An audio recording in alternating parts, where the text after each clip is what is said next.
চলুন পেরেফর কুমিল্লা, ওরা ঢাকায় বঙ্গভবনের দরজা খোলার কথা বলে, খোলা আছের কথা বলে কুমিল্লায় মানুষগুলোকে মারতেছে, কুমিল্লায় মানুষগুলোকে খুন করতেছে, গুলি করতেছে, পুলিশ দিয়ে, ছাত্রলীগ দিয়ে, আওয়ামী লীগ দিয়ে।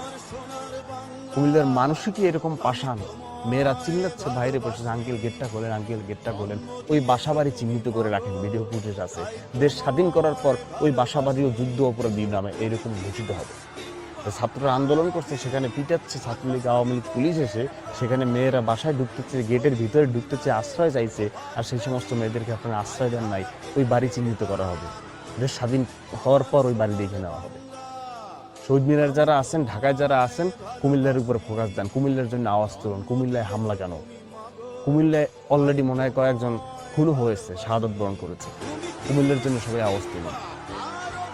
দেখা হবে বিজয়। বিজয় খুব খুব কাছাকাছি চলে আসছে আমাদের। ইনশাল্লাহ আমাদের বিজয় হবে। ছাত্র জনতার, সাধারণ মানুষের, এই দেশের, বাংলাদেশের মানুষের বিজয় হবে ইনশাল্লাহ। খুনি সরকারকে আমরা চাই।